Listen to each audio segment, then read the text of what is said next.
오늘 시편은 이 표제에 나타나 있는 대로 다윗의 탄식시인데요. 소사님에 맞춘 노래라고 합니다. 이 소사님이라는 것은 각주를 보시면 나오지만 백합화, 곡조 이렇게 돼 있죠.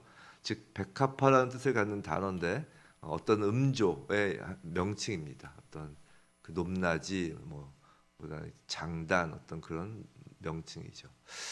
자, 그리스도인 우리는 이 세상이 갖고 있지 못한 예수 그리스도를 모시고 있죠. 세상과 달리 우리는 예수 그리스도를 모시고 있습니다.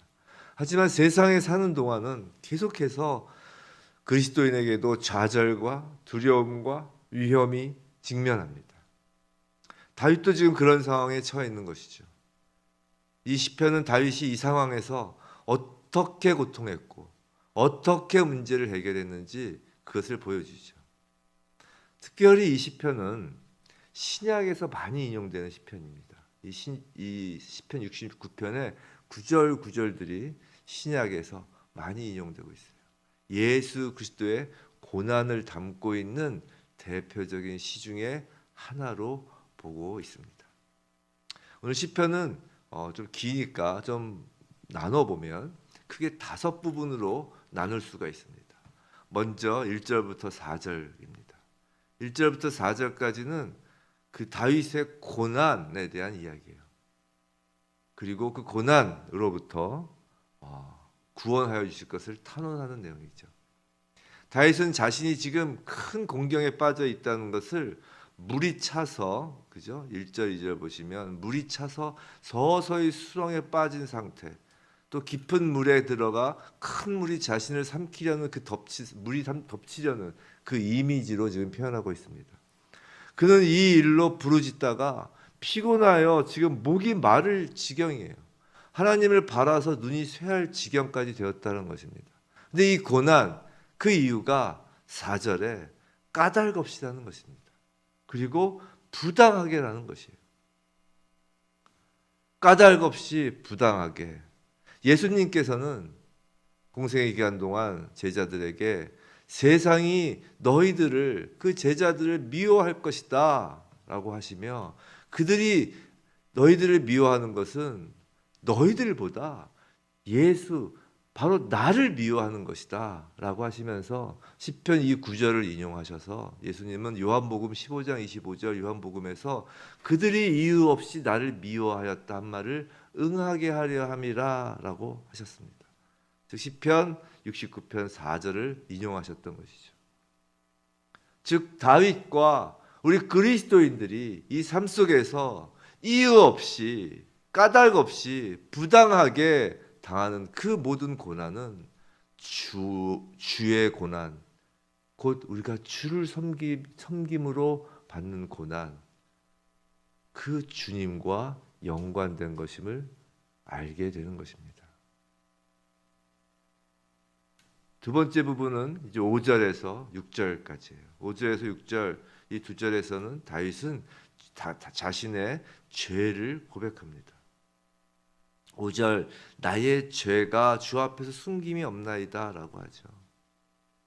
까닭 없이 부당하게라 할지라도 시인은 다윗은 자신을 완전한 존재로 보는 것은 아닙니다. 하나님께 구원을 청하기 전에, 탄원하기 전에 먼저 자신도 죄가 있음을 고백하죠. 성도 여러분, 성도인 우리는 그리스도 안에서 죄사함을 받았다고 해서 우리가 이후에도 계속 죄를 범해도 된다는 것이 아니죠. 우리는 늘 죄 고백을 할 수밖에 없는 것입니다. 그 이유는 그 이후에 나와요. 우리가 죄를 범하고 부도덕한 일을 한다면 다른 경건한 자, 6절에 나오죠. 주를 바라는 자들이 나를 인하여 수치당하게 하지 마소서. 6절에. 다른 경건한 자들도 함께 수치를 당하게 되기 때문이에요. 지금 다윗과 성도의 그 죄의 고백은, 다윗의 죄의 고백, 즉 성도의 죄의 고백은 개인적 차원의 문제가 아니라는 것입니다. 성도 여러분, 우리가 회개 기도를 하고 죄로부터 돌이키는 것은 개인적인 문제라고만 생각하면 안 된다는 것이에요. 우리의 회개, 우리의 죄의 고백은 그것이야말로 교회 공동체를 살리는 것입니다. 세 번째 부분, 오늘 시편 세 번째 부분은 7절에서 12절까지로 볼 수 있을 것 같아요. 이 7절에서 12절까지는 다윗의 탄식이 지금 노래되고 있습니다. 그런데 죄의 고백이 공동체를 위한 고백인 것처럼 다윗의 탄식 또한 그저 개인의 탄식에 머물지 않아요. 7절을 보시면 내가 주를 위하여 비방을 받았사오니 라고 합니다. 다윗이 고통을 당하고 있는 것은 주를 위한 헌신 때문이라고 하는 것이에요. 또 9절 주의 집을 위하는 열성이 나를 삼켰다고 합니다. 그리고 주를 비방하는 비방이 내게 미쳤다고 하죠. 즉 성도의 고난 고통은 주를 위한 헌신과 열심 때문이며 성도가 받는 비방은 주님이 받으신 비방의 연장선인 것입니다. 성도 여러분, 우리의 열심과 우리의 탄식은 세상 사람들의 그 열심 탄식과는 차원이 다른 것입니다. 모두 주님과 연결되는 것이에요. 네 번째 부분 13절부터 18절까지인데 이것은 이제 구원을 위한 강구입니다. 그런데 여기서 우리가 유념할 것은 17절이에요. 17절에 다윗은 강구를 하면서 주의 종에게라고 합니다. 즉 지금 다윗의 강구는 자신이 주의 종이라는 사실에 근거하여 호소한다는 것이에요. 구약 시대의 선지자도 주의 종이었고 신약 시대의 베드로, 바울 등의 그 사도들도 주의 종이었으며 마찬가지로 모든 성도들도 그리스도 주의 종인 것입니다. 주의 종이란 주인이신 하나님의 뜻과 명령을 수행하기 위하여 부르심을 받은 자들이라는 것이에요. 성도의 간구는 개인의 이익을 위한 것이 아니라 언제나 주님의 뜻 아래에서 주님의 종으로서의 간구인 것입니다. 성도의 고난, 성도의 죄의 고백, 성도의 탄식, 성도의 간구는 모두 주님 안에서의 그것들이며 이런 점은 계속해서 이어집니다. 대적들을 향한 심판을 구하는 것에도 마찬가지. 다섯 번째 부분 19절에서 28절이 바로 심판을 구하는 부분인데요. 근데 다윗의 이 간구는 단순히 개인의 원수를 갚아달라는 그 차원을 넘어서 하나님의 공의를 실현해 주실 것을 간구하는 것입니다. 지금 대적들이 다윗에게 그 음식물 대신에 쓸개를 주죠. 21절. 그리고 음료 대신 초를 주었습니다. 이 21절 말씀은 모두 십자가 위에서 예수께 그대로 일어난 일이었어요. 22절 그들의 밥상이 올무가 되게 하시며라고 하는데 여기서 밥상이라는 것은 제사라는 뜻이에요. 제사. 그들이 예수에게 음식물 대신 쓸개를 주고 목마를 때 물 대신 초를 주며 그렇게 제사를 드렸다는 거예요. 즉 이것은 십자가에서 이루어지는 하나님의 공의, 심판을 의미하는 것이에요. 그들의 밥상이 그들의 올무가 되게 하시고 그들의 평안, 그들은 평안하다 평안하다 했던 그 평안이 그들에게 덫이 되게 한다는 것이에요. 예수의 십자가가 바로 대적들을 향한 심판이며 하나님의 공의를 보여주는 것입니다. 십자가는 구원의 사랑과 심판의 공의를 모두 품고 있는 것이죠. 성도가 원수의 심판을 간구한다는 것은 그를 개인적으로 저주하는 것이 아니라 십자가를 통하여 하나님의 뜻이 이루어지는 은혜를 구하는 것임을 명심해야 합니다. 마지막으로 여섯 번째 29절에서 36절 마지막 부분이에요. 지금 다윗은 지금까지의 탄식을 멈추고 갑자기 분위기를 바꿔서 이제 하나님을 찬양합니다. 탄식시 다윗의 시의 위대한 점은 바로 이거예요. 끝에 늘 찬양으로 끝이 난다는 것이죠. 하나님께 엎드려 탄식하는 성도의 기도도 마지막엔 찬양으로 바뀌는 것입니다.